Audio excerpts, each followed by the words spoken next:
आप देखिए, सरकार प्राइवेटाइजेशन कर दे रही है। शिक्षा को भी कितना, क्या नाम, जो बीटेक करना चाहता है 3 लाख 4 लाख रुपए फीस है, जो एमबीबीएस करना चाहता है उसके 25-30 लाख रुपए फीस है। तो बहुत सारे ऐसे जो सरकार है प्राइवेटाइजेशन के नाम पे हमारे जो गरीब तबका है वो तो ना तो एमबीबीएस कर सकता है, ना तो बीटेक कर सकता है, ना तो कोई और डिग्री ले सकता है, जिसके पास पैसा ही नहीं है। तो सारी लड़ाई क्या है, सत्ता की है, सारी लड़ाई कुर्सी की है। जब आपके लोग कुर्सी पर बैठ जाएंगे तो आपके जो अधिकार हैं, जो आपके हमारे बच्चे हैं, सब लोग हैं, वो लोग सिस्टम में आ जाएंगे। सबको नौकरी, रोजगार, शिक्षा, स्वास्थ्य, रोजगार सब। आपका जो क्वेश्चन है शिक्षा को लेकर, तो रामराज चल रहा है, तो रामराज में आपको पता होगा कि शिक्षा कुछ लोगों के लिए, विशेष लोगों के लिए थी, वो सबके लिए थी नहीं। वहाँ पे सारे लोग जो हमारे बैकवर्ड था, दलित था और सारे लोग थे, उनके लिए शिक्षा का कोई महत्व नहीं था, उनको वो अधिकार नहीं था कि वो शिक्षा ले लें। तो आज रामराज चल रहा है, तो उसका आज जनता वो झेल रही है कहीं ना कहीं। बार फिर आपका डाटा रिपोर्टर में स्वागत है। मैं आशीष चौधरी, आप देख रहे हैं डाटा रिपोर्टर। और इस समय मैं बसखारी मार्केट में मौजूद हूं, जो ज़िला अंबेडकर नगर में पड़ता है। और यहां पे हमारे भीम आर्मी के संगठन महासचिव, प्रदेश संगठन महासचिव निखिल राव जी उपस्थित हैं। इनसे हम कुछ बिंदुओं पे चर्चा करेंगे। तो सर, हमें जानना चाहते हैं कि इस समय भीम आर्मी आज़ाद समाज पार्टी किन नीतियों पर काम कर रही है? देखिए, सबसे पहले तो आपके सभी दर्शकों को बहुत बहुत धन्यवाद।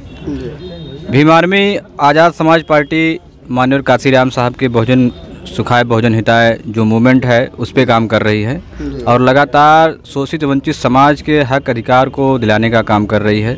और लोकतंत्र में जनता मालिक होती है, लोकतंत्र स्थापित करने का काम आज़ाद समाज पार्टी के माध्यम से भाई चंद्रशेखर आज़ाद जी के नेतृत्व में हो रहा है जी। तो सर, सुनने में अभी हाल ही में सुनने में आ रहा है और देखने में भी कुछ सोशल मीडिया पे आ रहा है कि भीम आर्मी की 2 टीमें इस समय ज़मीन पर काम कर रही हैं। तो एक तो चंद्रशेखर आज़ाद जी वाली है, एक मनजीत सिंह नोटियाल जी वाली है। तो इसमें असली और नकली का भी जो बहस चल रहा है, कौन सी असली है कौन सी नकली है, उस पर हम जानना चाहेंगे आपसे। इस स्वाभाविक सबसे साफ तरीका है, आप साफ जान ही रहे हैं कि जो चंद्रशेखर आज़ाद जी हैं भीम आर्मी के संस्थापक हैं। तो भीम आर्मी के जो असली चेहरा है वो चंद्रशेखर आज़ाद जी हैं। तो असली काम भीम आर्मी का चंद्रशेखर आज़ाद जी के जो नेतृत्व में काम हो रहा है वही भीम आर्मी असली भीम आर्मी है। और जो भीम आर्मी और भी आर्मी चलाई जा रही है वो दूसरे पक्षों के हाथों, जो है विपक्षियों के हाथों बिककर हमारे पार्टी, हमारे संगठन को कमज़ोर करने का काम कर रहे हैं जी। तो मतलब जैसे कि आप जान सकते हैं कि जो अभी प्रदेश संगठन, क्या बोले हैं, प्रदेश संगठन सचिव जी अभी बताए हैं आपको। और कुछ मुद्दों पे बात करते हैं। सर, ये बताइए कि शिक्षा के लिए पहले भीम आर्मी पाठशाला चलाई जाती थी, इस समय क्यों जो है अंबेडकर नगर में कहीं दिखाई नहीं दे रहा है? कहाँ नहीं दिखाई दे रहा। आलापुर में हमारे बहुत सारे क्या नाम है पाठशालाएँ चल रही हैं। अभी हमारे टीचर हैं बैठे हुए हैं, वो खुद लगातार चला रहे हैं पाठशाला। और हमारे जितने भी कार्यकर्ता हैं, जहाँ पे बंद हो गया फिर से हमारा रीओपन हो रहा है, हमने खुद ओपन करवाने का प्रयास शुरू कर दिया। और जिलों में भी क्या नाम है पाठशालाएँ चल रही हैं। जो असली चीज़ है शिक्षा, वो शिक्षा की नीति अलग जगाने के लिए भीम आर्मी तैयार है, जन जन तक पहुंच रही है और बच्चों को शिक्षा से जो है रूबरू कराएंगे। और हम जो है इस अधिकार में जो लड़ाई है उसको जीतने का काम करेंगे। आगामी जो लोकसभा चुनाव होने वाला है उसमें आज़ाद समाज पार्टी और भीम आर्मी क्या रणनीति तय हुई है? देखिए, रणनीति अब ये राष्ट्रीय अध्यक्ष जी का मामला है और प्रदेश कोर कमेटी का मामला है। इस पर हम जब हमारी टीम बैठेगी, हमारे राष्ट्रीय अध्यक्ष जी बैठेंगे और हमारी टीम बैठेगी, तो इस पर हम फैसला करेंगे अम्बेडकर नगर पूरे प्रदेश में हम कहाँ कहाँ चुनाव लड़ रहे हैं, कैसे कैसे चुनाव लड़ेंगे। ये सारा मामला जो है जल्द ही आपको सोशल मीडिया और मीडिया के माध्यम से मिल जाएगा। और सर, एक क्वेश्चन और हम आपसे पूछना चाहेंगे। जो छात्र हैं आपके संगठन में, तो ऐसे पढ़े लिखे बच्चे ज़्यादा हैं, तो जो छात्र आपके साथ में संघर्ष करते हैं, धरना वगैरह पे बैठते हैं, उनके ऊपर लाठीचार्ज हो जाती है, मुकदमा दर्ज हो जाता है, कहीं ना कहीं उनकी ज़िंदगी जो है स्पॉयल हो जाती है मुकदमे की वजह से, वो कभी किसी भर्ती या नौकरी में नहीं जा सकते हैं। तो इस पे आप क्या कहिएगा, क्या कहना चाहेंगे? इसी की तो असली लड़ाई हमारी है जी। जब आपकी सरकार होगी, जब आपकी सत्ता आएगी, तो सारे मुकदमे खत्म हो जाएंगे। 1 मिनट जिसकी कहते हैं ना कि जिसकी सरकार होती है उसकी लाठी बजती है। तो जब आपके सरकार, आपके मुख्यमंत्री बनेंगे, आपके प्रधानमंत्री बनेंगे, तो आप 1 मिनट में सारे मुकदमे ख़त्म कर देंगे हम। और हमने तो ये मंच के माध्यम से बोलते हैं कि जिस दिन हमारी सरकार बनेगी तो शाम को 6 बजे सारे मुकदमे ख़त्म कर देंगे, जितने फर्जी मुकदमे हमारे नौजवानों के ऊपर लगे हुए हैं। लेकिन यह है, ये मिशन है, मूवमेंट है, इसमें कुर्बानी देनी पड़ेगी और बिना कुर्बानी दिए हमें अधिकार नहीं मिलेगा। सर, कहीं ना कहीं एक विचार मन में ये भी आता है कि जो शिक्षा से कहीं ना कहीं अधिकारी और अधिकारी या मान लीजिए डीएम एसडीएम बन के वो अपने समाज का विकास कर सकते हैं, उसके लिए आप क्या कहेंगे कि इस तरह के संघर्षों का ही होना ज़रूरी है? नहीं, शिक्षा, बाबा साहब अम्बेडकर ने तो सबसे बड़ी बात बताई, तो शिक्षा, सबसे पहले शिक्षित हो जाओ आप लोग, ठीक है। तो शिक्षा मोस्ट इम्पॉर्टेंट है, लेकिन शिक्षा को बचाने के लिए भी किसी ऐसे लोगों की ज़रूरत भी है जो शिक्षा बचा सके। आज देखिए, सरकार प्राइवेटाइजेशन कर दे रही है शिक्षा को भी। कितना, क्या नाम, जो बीटेक करना चाहता है 3 लाख 4 लाख रुपये फीस है, जो एमबीबीएस करना चाहता है उसके 25-30 लाख रुपये फीस है।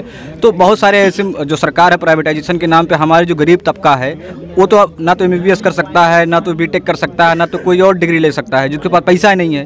तो सारी लड़ाई क्या है? सत्ता की है, सारी लड़ाई कुर्सी की है। जब आपके लोग कुर्सी पर बैठ जाएंगे तो आपके जो अधिकार हैं, जो आपके हमारे बच्चे हैं, सब लोग हैं, वो लोग सिस्टम में आ जाएंगे। सबको नौकरी, रोजगार, शिक्षा, स्वास्थ्य, रोजगार सब मिल जाएगा।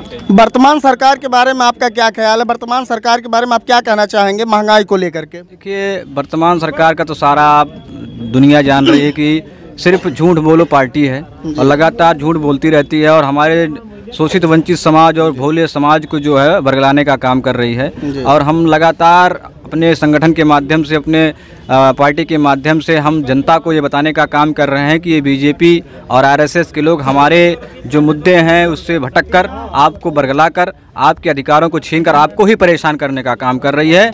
और हम 2024 में दिखाएंगे कि बीजेपी किस स्थान पे पहुंचने वाली है। और ये भीम आर्मी, आज़ाद समाज पार्टी के सभी सम्मानित कार्यकर्ता लगातार प्रयास कर रहे हैं कि बीजेपी इस प्रदेश से और इस देश से भी चली जाए। तो जैसे बहुत बहुत आपका धन्यवाद। और आज़ाद समाज पार्टी के जिला अध्यक्ष हैं और इनसे हम बात करते हैं शिक्षा को लेकर के। सर, शिक्षा को लेकर के लोगों में जो इस समय जो है दिक्कत हो रही है छात्रों में, जैसे कि पहले बीएड का जो है निःशुल्क हो जाता था एडमिशन, और अब जो है 51,000 रुपया कहीं ना कहीं गरीबों को देना पड़ता है। जो दलित समाज के बच्चे हैं उनको परेशानी होती है, उस पर आप क्या कहना चाहेंगे? सबसे पहले बहुत बहुत धन्यवाद हमारे ये मीडिया बंधुओं। मैं आप सबको आज बताना चाहता हूं कि आज हमारी जिला स्तरीय बैठक का आयोजन बसखारी में किया गया था। तो आपका जो क्वेश्चन है शिक्षा को लेकर, तो रामराज चल रहा है, तो रामराज में आपको पता होगा कि शिक्षा कुछ लोगों के लिए, विशेष लोगों के लिए थी, वो सबके लिए थी नहीं। वहाँ पे सारे लोग जो हमारे बैकवर्ड था, दलित था और सारे लोग थे, उनके लिए शिक्षा का कोई महत्व नहीं था, उनको वो अधिकार नहीं था कि वो शिक्षा ले लें। तो आज रामराज चल रहा है, तो उसका आज जनता वो झेल रही है कहीं ना कहीं। सर, बेरोजगारी पे क्या कहना चाहेंगे? इस समय जिस तरह से लोग बेरोजगार बैठे हैं, युवाओं में इस समय बेरोजगारी का बहुत भयंकर माहौल चल रहा है, उस पर आप क्या कहेंगे? बेरोजगारी तो पिछले 8 सालों में जिस तरीके से सरकार की नीतियां रही, जीएसटी जिस तरीके से लेके आई, उसके पहले नोटबंदी एक तुगलकी फरमान जारी हुआ, उसके बाद आप देखिए कोरोना काल में किस तरीके से इनका मैनेजमेंट रहा। पूरी तरीके से सरकार आर्थिक मोर्चे पे फ्लॉप हो चुकी है। आज युवाओं की सबसे बड़ी बेरोजगारी अगर पूरी दुनिया में कहीं है वो भारत में।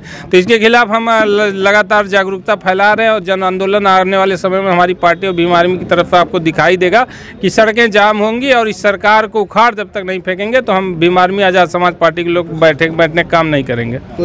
लगातार जो है सरकार जो सरकारी चीज़ों को प्राइवेट कर रही है, प्राइवेटाइजेशन को बढ़ावा दे रहे हैं, इसके बारे में क्या ख्याल है? इस सरकार की शुरुआत से ही नीतियां रही हैं। जब अटल बिहारी की सरकार आई थी तो हमारे जितने पब्लिक सेक्टर के एसेट थे उसको बेचने का काम किया। आज वो उसी को आगे बढ़ाने का काम कर रहे हैं। आप देखिए किस तरीके से इन्होंने बीएसएनएल को पूरी तरीके से तबाह करके बेच दिया। आज रेलवे को बेच रहे हैं, एयरपोर्ट बेच रहे हैं। ये तो इनका काम ही है बेचने का, कि जिससे जहाँ पिछड़े लोगों का आरक्षण मिलता है, जहाँ दलितों को आरक्षण मिलता है, वो नौकरियाँ करते हैं, उसको किस तरीके से बेच के कि इनके अधिकारों को छीनने का काम करना है। ये पूरी तरीके से ये साजिश है बीजेपी आरएसएस की कि ये दलितों पिछड़ों को किस तरीके से और पीछे रखने का काम किया जाता है। तो नीतियाँ इनकी शुरुआत से ही ऐसी ही रही हैं। जगह जगह जो जिलों का नाम बदला जा रहा है उस पर आप क्या कहना चाहेंगे? उत्तर प्रदेश सरकार ये क्या सही कर रही है? नाम तो सबसे पहले बदलने की जो शुरुआत इस सरकार ने किया है, तो उसके पहले आज अंग्रेजों के ये चट्टू बट्टू हुआ करते थे, तो आज जितने भी दिल्ली में जितने सड़कों के नाम अंग्रेजों के नाम पे उसको बदलने का काम करें।